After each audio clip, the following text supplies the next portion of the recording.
Saúde a igreja com a graça e a paz do Senhor Jesus. Amém.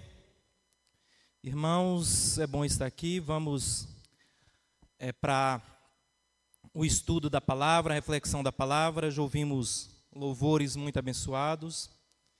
Pedimos que abram as Bíblias no livro de Atos dos Apóstolos, capítulo 3, a partir do verso 11. Nesta noite nós refletiremos a partir do discurso de Pedro no templo. E aí quero mencionar que Atos dos Apóstolos, no capítulo 3, tem uma divisão em duas partes. Do 1 até o 10, há a cura daquele homem coxo, com João e Pedro entrando no templo, encontra aquele homem de 40 e poucos anos de idade, que nunca andara, pedindo esmolas. Aí eles dizem: não tem nem ouro nem prata, mas o que temos te dou, em nome de Jesus anda. Esta é a primeira parte. E aí esse cenário serve de base para a pregação de Pedro, que acontece a partir do verso 13. E aí leremos aqui a partir do 11 para pegar o contexto, tudo bem? Então esse é o contexto para entender a leitura que será realizada aqui. Atos dos Apóstolos, capítulo 3, a partir do verso 11.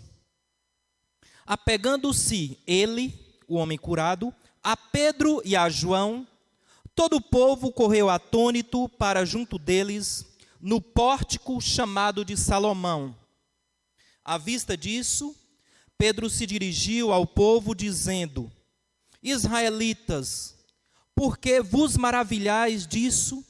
Ou porque fitai os olhos em nós, como se pelo nosso próprio poder ou piedade o tivéssemos feito andar? O Deus de Abraão, de Isaque e de Jacó, o Deus de nossos pais, glorificou a seu servo Jesus, a quem vós traístes e negastes perante Pilatos. Quanto este havia decidido soltá-lo, vós, porém, negastes o santo e o justo, e pedistes que vos concedessem um homicida. Dessarte, mataste o autor da vida, a quem Deus ressuscitou dentre os mortos, do que nós somos testemunhas. Pela fé em o nome de Jesus, é que esse mesmo nome fortaleceu a este homem, que agora vedes e reconheceis. Sim, a fé que vem por meio de Jesus deu a este saúde perfeita na presença de todos vós. E agora, irmãos, eu sei que o que fizestes por ignorância, como também as vossas autoridades. Mas Deus assim cumpriu o que dantes anunciava por boca de todos os profetas, que o seu Cristo havia de padecer. Arrependei-vos, pois, e convertei-vos, para serem cancelados os vossos pecados, a fim de que, da presença do Senhor, venham tempos de refrigério, e que envie Ele o Cristo, que já vos foi designado Jesus, ao qual é necessário que o céu receba até os tempos da restauração de todas as coisas de que Deus falou por boca dos seus santos profetas desde a antiguidade. Disse, na verdade, Moisés: o Senhor, Deus vos suscitará dentre vossos irmãos um profeta semelhante a mim. A ele ouvireis em tudo quanto vos disser. Acontecerá que toda alma que não ouvir a este profeta será exterminada do meio do povo.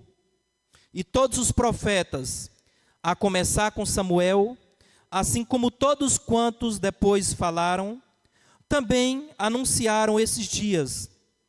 Vós sois os filhos dos profetas e da aliança que Deus estabeleceu com os vossos pais, dizendo a Abraão: na tua descendência serão abençoadas todas as nações da terra. Tendo Deus ressuscitado o seu servo, enviou-o primeiramente a vós, outros, para vos abençoar, no sentido de que cada um se aparte das suas perversidades. Está aí o texto. Senhor Deus, nosso Pai santo, amado, glorioso, aqui está o teu texto lido, a tua palavra, meu Deus, e aqui está também a tua igreja, Senhor. Te pedimos, Deus, em nome de Jesus Cristo, que nos abençoa, que nos dê unção, que nos encha de graça nesse templo, para que a palavra seja pregada, não conforme vontade humana, mas conforme inspiração divina. E que cada irmão, que cada irmã possa ouvir e possa receber uma ministração particular de acordo com a sua necessidade, Deus. Nesse momento, te pedimos em nome de Jesus, que coloque o Espírito Santo como inspirador desse trabalho. Amém. Queridos irmãos, nós temos aqui um texto forte, uma pregação de Pedro, em um contexto, eu diria, difícil, uma pregação onde ele saiu dali preso, em função do que ele disse nessa pregação, por pregar o Jesus ressuscitado, e a pregação efetivamente começa no verso 13. No verso 11 a gente observa que há aí um cenário, mostrando aquele povo reunido de maneira meio assustada, a Bíblia usa a palavra atônita, com Pedro e João, que no entendimento deles haviam curado um homem conhecido de mais de 40 anos, que nunca andara, estava ali na porta do templo, conhecido como Porta Formosa. E aí diante do templo tem uma cobertura, ou na lateral do templo, chamado de Pórtico de Salomão. E nessa cobertura o povo foi chegando e se aproximando de Pedro e João. Então esse é o cenário do verso 11. No verso 12, Pedro chama a atenção daquele povo dizendo: não fomos nós que curamos. Comecem a entender porque estão com os olhos fitados em nós. Quem curou foi Jesus Cristo. Quem curou foi Jesus Cristo. E a partir daí, ele começa a pregação efetivamente no verso 13. Ele diz o seguinte: o Deus de Abraão, o Deus de Isaac, de Jacó, o Deus de nossos pais, glorificou a seu Filho Jesus Cristo. E nós estamos fazendo uma pregação aqui sobre o cristianismo genuíno, o cristianismo verdadeiro, o cristianismo começa com Jesus Cristo. E o Jesus Cristo que nós pregamos é o Jesus Cristo glorificado. E não Jesus Cristo que sofreu, que passou por tantas dificuldades aqui na terra. Com muitas doutrinas ainda fala do Cristo menino, do menino Deus. Nós pregamos o Cristo glorificado. O Cristo em seu ministério aqui na terra orou, conforme João 17,15, para que o Pai restaurasse a sua glória que ele tivera antes da fundação do mundo. Então aqui no ministério terreno, parte da glória em muitos momentos foi limitada, mas ele, com a sua ressurreição, teve a restauração de toda a glória.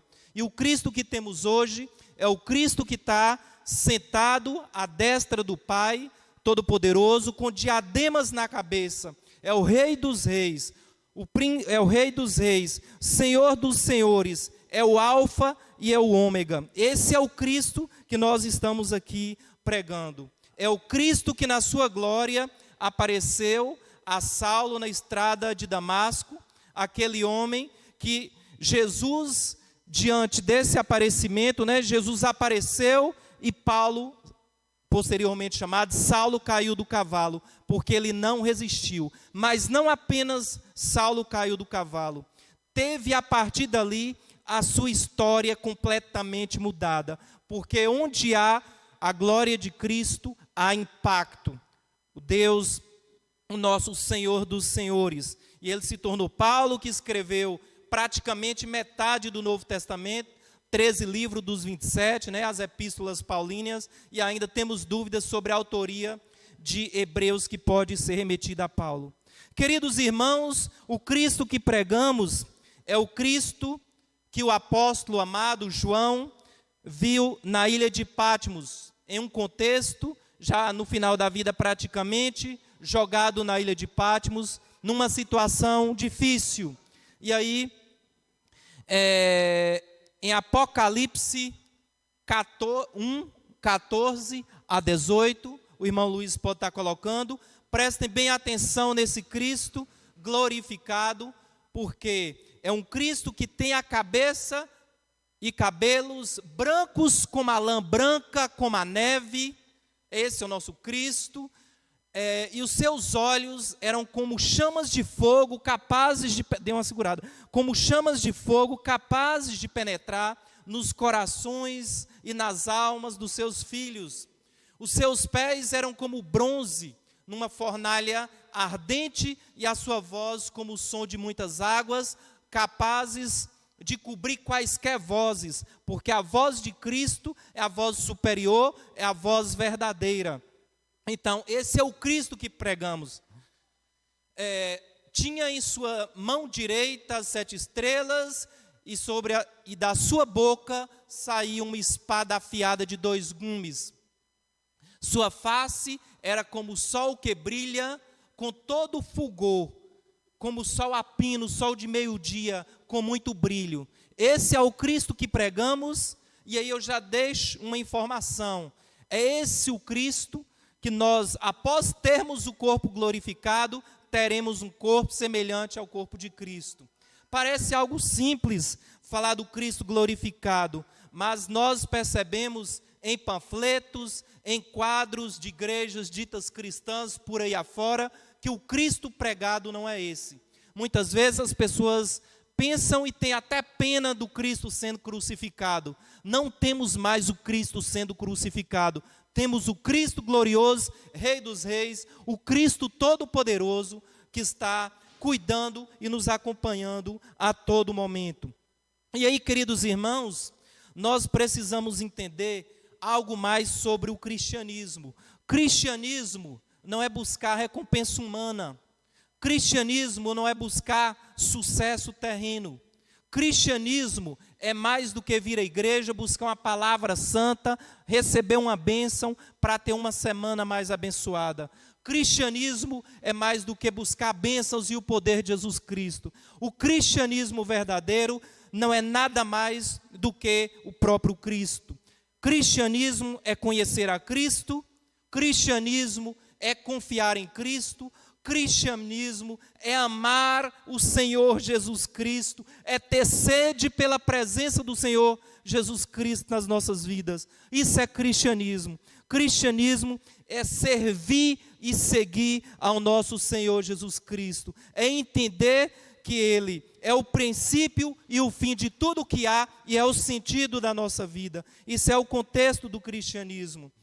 Inclusive, queremos fazer aqui uma referência no contexto do cristianismo na época inicial. O cristianismo primitivo, peço que projete, por favor, Atos 4, 34 e 35. Um texto bem similar que está em Atos 2, 45. Observem bem como as pessoas faziam o tamanho da entrega no cristianismo primitivo. Não é isso que Paulo veio a recomendar posteriormente, porque precisou uma organização. Aqui trazemos esse texto para mostrar o nível de entrega daquelas pessoas. Não havia pessoas necessitadas entre eles, pois os que possuíam terras ou casas as vendiam, traziam o dinheiro da venda e o colocavam aos pés dos apóstolos, que o distribuíam segundo a necessidade de cada um. Ok, estamos aí com esses 2 versículos. As pessoas vendiam tudo, entregavam tudo, porque não queria mais nada, queria Jesus Cristo. Inclusive, Paulo vem depois, deu uma segurada, porque no meio das ovelhas entram bodes, e aí nem todo mundo vai trabalhar, não vai funcionar dessa forma. Mas as pessoas no cristianismo primitivo eram extremamente apaixonadas por Cristo. Então, assim, é esse reflexo do cristianismo que nós estamos mostrando nesse momento. Cristianismo é termos o Espírito Santo para voltar toda a nossa atenção para Jesus Cristo. O Espírito Santo nos inspirando, nos orientando, abrindo os nossos olhos para esse entendimento. O ministério principal do Espírito Santo é nos deixar mais próximo do Senhor Jesus Cristo. Queridos irmãos, nós estamos falando de um Deus soberano. E aqui pegamos, a partir do verso 14, o exemplo de Pedro. Cristianismo é ter a coragem que Pedro teve. O que que Pedro fez? Verso 13. Ele disse que aquelas pessoas eram traidoras. Usou a palavra traidores. No verso 14, ele diz para aquelas pessoas: vocês negaram o santo e justo. No verso 15, Pedro mostrou para aquela multidão que se formaram que eles mataram o autor da vida, o príncipe da vida. Então a pregação de Pedro não era uma pregação de alta ajuda. No verso 15, Pedro mostrou a eles o tamanho do fosso aonde eles chegaram. Pessoas pecadoras matando o autor da vida. Pedro mostrou a eles a depravação total do ser humano naquele momento. E Pedro continuou com coragem no verso 17, mostrando a eles que eles foram injustos, que eles foram ignorantes, essa é a palavra. Eles e os príncipes deles. Então Pedro, que conviveu com Cristo, que sabia efetivamente o que estava fazendo, pregava dessa forma, e os púlpitos precisam de pregações corajosas. E nós mesmos, não sendo pregadores, precisamos nos inspirar dessa coragem de cristãos para a gente ocupar, para a gente levar a palavra, o entendimento, nos posicionar de maneira enfática na sociedade. Era assim que Pedro fazia. O Pedro que, olhando para Cristo, caminhou sobre as águas. Quando olhou para o lado, começou a ficar inseguro, começou a afundar naquela oportunidade. Depois Cristo puxou. Então é esse Pedro que tem essa coragem. Um homem truculento, mas que se entregou completamente a Cristo. Que até o período da crucificação ele negara Cristo, mas que após a ressurreição ele deu a vida dele por Jesus Cristo. Esse foi o trabalho de Pedro, que teve, assim, levando esse evangelho fiel. Pedro que foi crucificado, segundo a história da igreja, de cabeça para baixo. E aqui vamos a algumas reflexões. A coragem era proveniente de todo esse conhecimento, de todas as maravilhas que ele viu Cristo realizar. A ressurreição de Lázaro, entre tantos outros milagres, a ressurreição do próprio Cristo, a aparição do Cristo ressuscitado. E aí eu pergunto aos irmãos, como está hoje a coragem dos cristãos? Será que chega perto da coragem de Pedro na defesa desse cristianismo genuíno? É isso que a gente questiona e que a gente tem de se examinar no momento de estudo de uma pregação da palavra. É isso que a gente traz nesse momento. Será que os cristãos hoje estão tomando as rédeas da sociedade ou estão se ajustando ao mundo pecaminoso para sobreviver? Estão muitas vezes ficando de maneira indiferente nessa sociedade, escondidos, tímidos, discretos. Aqui desse lado tivemos um Pedro arrojado que fazia pregações incisivas. Inclusive Pedro, ele mostrava na sua pregação que era toda inspirada. Podem ver no verso 13, 18, 22 e 24, que ele faz referência aos patriarcas, aos profetas, mostrando que tudo aquilo que estava acontecendo já havia sido predito, já estava contido no Antigo Testamento. E essa reflexão que a gente tem, a partir desta pregação de Pedro, e aqui avançando um pouquinho mais, peço que acompanhem, por favor, verso 19.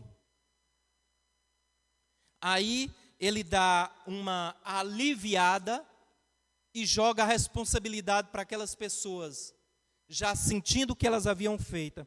Arrependei-vos, pois, e convertei-vos, para que sejam apagados os vossos pecados. Impressionante, esse versículo traz duas doutrinas. Arrependei-vos para acontecer aí, nesse processo de regeneração e apagar os pecados, de justificação se tornar justos. E venham assim os tempos do refrigério pela presença do Senhor. E o arrependimento implica mudança de rota, mudança de pensamento, mudança de princípios, mudança de valores, mudança de atitude e de direção. Imagina alguém, por exemplo, que está dirigindo um carro, sem saber exatamente se está na rota certa ou errada, e de repente percebe que está indo na direção oeste. E aí depois é informado, compreende que está errado, que é para o outro lado, é o lado leste. Aí ele vira completamente, vai em direção ao sol nascente, em direção à luz, e muda completamente. E se arrepende de tudo que fez, porque estava na contramão. Estava fazendo algo que não ajudava em nada, algo que não trazia nenhuma contribuição para a vida dessa pessoa. Essa é a ideia do arrependimento. E aí, queridos irmãos, nesse contexto de arrependimento, precisamos considerar o cenário que temos hoje. Hoje, eu vi um pregador fazendo referência a uma conspiração mundial contra Cristo. Será que existe uma conspiração mundial contra Cristo? Steven Lawson fez esta reflexão. Talvez não com o mundo todo organizado, mas com vários segmentos assim. Pessoas caminhando em direção ao anticristo, pessoas caminhando com base nos princípios e valores do anticristo. Pessoas cegas, porque o Deus deste mundo cegaste o entendimento. E isso tem impactado a sociedade de diversas formas, impactado as igrejas, muitas igrejas ditas cristãs, mas com doutrinas adoecidas. A cada dia que a gente estuda, que abre um livro novo, um texto novo, que faz uma pesquisa na internet, que vê uma pregação, a gente escuta alguém falar de uma doutrina nova, de novos termos, mas não voltados para Deus, mas voltados para os seres humanos. A gente percebe que cada vez mais o mundo entende que a Bíblia precisa ser adequada aos seres humanos. E aí nós precisamos ser sensíveis para compreender isso que está acontecendo. Essa conspiração mundial contra Cristo tem impactado diretamente no nível espiritual as famílias, tem estragado a estrutura de poder e de valores dentro das famílias. Muitas vezes a gente percebe crianças com mais poder do que os pais, poder de decisão. A gente percebe o enfraquecimento dos pais, a gente percebe o enfraquecimento de hierarquias. Hoje muitos estudiosos, inclusive com viés da psicologia, alguns falam que a juventude da área da pedagogia, a juventude de hoje, os jovens, podem ser considerados como a geração de vidro. Aquela geração que quebra fácil, aquela geração que chora fácil, aquela geração que entra em depressão com facilidade. Aquela geração muito enfraquecida. Porque nós precisamos ter disciplina e estar mais próximos do Senhor. Nós percebemos esse enfraquecimento no meio político, nas organizações políticas, na perda de valores. Percebemos isso dentro de universidades, com aumento de defesas de valores apenas humanos e não cristãos. Percebemos em vários e vários sentidos, como já mencionado outras vezes, nos meios de comunicação, uma destruição muito grande dos valores e dos princípios, que tudo conflui para essa conspiração contra Cristo. Então, assim, a gente entende, e algo que precisamos entender, nesse contexto, há perseguição aos cristãos. Eu não entendi a perseguição aos cristãos. Perseguição começa de maneira pequenininha, com o preconceito. Você é cristão, é preconceito. Você, como jovem, chegar entre os amigos e dizer que estuda a Bíblia, gera preconceito. Aí começa a perseguição, já é um ato de perseguição. Quem lê livros de autoajuda, interessante, deixa eu ver como terminou. Quantos livros que a gente observa? Nós estamos queridos irmãos, em um contexto de inversão, onde o feio fica bonito, onde o tolo fica interessante, onde o sábio se torna algo aparentemente defasado. Veja em redes sociais quem está fazendo sucesso. Veja os cantores que estão fazendo sucesso. Os atores, os artistas, as pessoas das redes sociais que recebem milhões de likes. Então, o que é feio se tornou bonito. O que é bonito parece que precisa ser escondido porque o mundo está de pernas para cima. É isso que a gente percebe nesse contexto. E aí nós, aqui no verso 19 ainda falam: e venham assim os tempos de refrigério pela presença do Senhor. Esse refrigério a partir do arrependimento e da justificação. Porque quem está no Senhor tem refrigério, que começa com o Espírito Santo, tem paz, tem graça, tem proteção, tem a alegria verdadeira.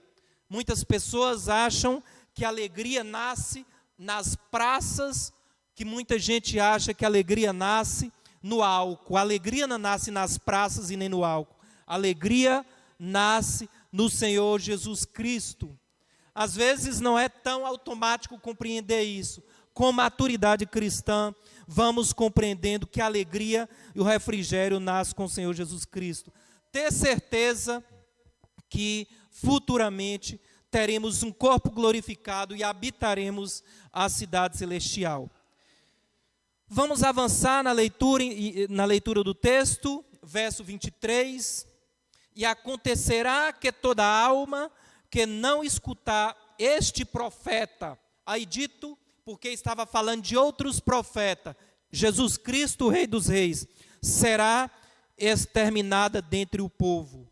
Então, esse Jesus Cristo, o Santo dos Santos, ele esteve aqui na terra, entrou em Jerusalém num jumentinho, mas ele virá dos céus num cavalo branco, cavalgando num grande cavalo branco. Ele que foi julgado por Pilatos. E agora temos um Jesus Cristo que vai julgar Pilatos e que vai julgar a todos. Todos serão julgados. Um Jesus Cristo que virá buscar a sua igreja. Esse é o Jesus Cristo que todos os joelhos se dobrarão diante dele. Todas as línguas se dobrarão diante dele. Esse é o cristianismo genuíno. Por isso que nós estamos aqui. Não a princípio buscando bênçãos, mas estamos aqui para glorificar, para honrar o nome do nosso Senhor Jesus Cristo. E tudo mais será dado a nós de maneira complementar. Porque, em primeiro lugar, o nosso Senhor Jesus Cristo. E aí, queridos, vamos avançar para o verso 26, já aproximando a conclusão desta pregação. Observa bem. Ressuscitando, tendo Deus ressuscitado o seu servo, enviou-o primeiramente a vocês. Eles gritaram aos pés da cruz, dias ou semana antes: crucifica-o, crucifica-o. Olha o que o verso 26 diz: tendo Deus ressuscitado os seus servos, enviou-o primeiramente a vocês, que o mataram, para abençoá-los. Enviou a esse povo ímpio para ser abençoado. Por favor. É convertendo cada um de vocês das suas maldades. Esse verso é muito lindo e mostra a infinita benevolência de Deus, o quanto Deus é bom. Aí ele mostra o amor, o perdão, mas também a soberania do nosso Deus Todo-Poderoso. E temos dificuldades muitas vezes de entender esse contexto do perdão, porque para nós não é tão fácil, mas o coração de Deus é diferente do nosso. Ele está sempre apto a nos perdoar, mas nós precisamos nos arrepender e sempre buscar uma vida nova, uma vida crescente em santidade. Então, depois de todo esse contexto, olha o que Deus dá a ele: um Jesus Cristo ressuscitado para os abençoar. E é esse Jesus Cristo que temos para nos abençoar em todos os contextos. Porque Jesus Cristo, ele vai voltar, como disse, para julgar, e as portas do inferno não prevalecerão, e todos precisarão diante dele, prestar contas de tudo que aqui fez. E aí, queridos irmãos, uma reflexão aqui. George Whitefield diz certa vez: a igreja está dormindo, nós precisamos acordá-la. Nós precisamos não apenas conhecimento da Bíblia, precisamos sensibilidade. Precisamos que o Espírito Santo trabalhe de maneira mais intensa na nossa alma, no nosso coração, para que possamos entender com a profundidade necessária, para que possamos entender o valor de termos o Senhor Jesus Cristo como nosso Pai, de nos fazer filhos de Deus, para que possamos entender o nível de doença social a qual nós inserimos. Nós não inserimos na doença, mas na sociedade doente. Nós precisamos ter sensibilidade para ajudar as pessoas que precisam. E aí é comum ouvir grandes pregadores dizerem: nós precisamos pregar como se estivéssemos morrendo no final, o tempo mínimo. Billy Graham, por exemplo, diz isso para pessoas que estão morrendo, que não têm tempo, porque o inferno está cheio de pessoas procrastinadoras que deixam para amanhã. Quantas pessoas que a gente convida para a igreja, deixa para amanhã, deixa para depois, e deixa para depois, e deixa para depois, e enquanto nós estamos aqui nesse culto, nessa celebração, infelizmente, almas e almas partiram de maneira suja para o outro lado. Então, assim, há um senso de urgência muito grande nisso. E aí peço o irmão Luiz para projetar Romanos 11:36.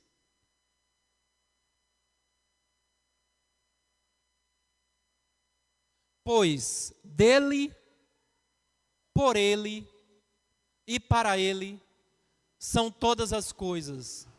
A ele seja a glória para sempre. Amém. A glória não é para nós. Se a glória não é para nós, não precisa a gente ter vaidade. Precisamos crescer na fé. A glória é para Ele. E Ele voltará e nos colocar na glória com Ele. Mas tudo o que fazemos é para Ele. E uma frase que eu compreendi bem: o verdadeiro sentido da vida cristã é viver para a honra e glória do Senhor Jesus Cristo. Queridos irmãos, peço que fiquem de pé para uma oração e a gente passa para os louvores. Senhor Deus, Pai Santo, te agradecemos, meu Deus, por esta oportunidade, por esta pregação, por essas reflexões. Te agradecemos, meu Deus, por estar na tua casa, Pai.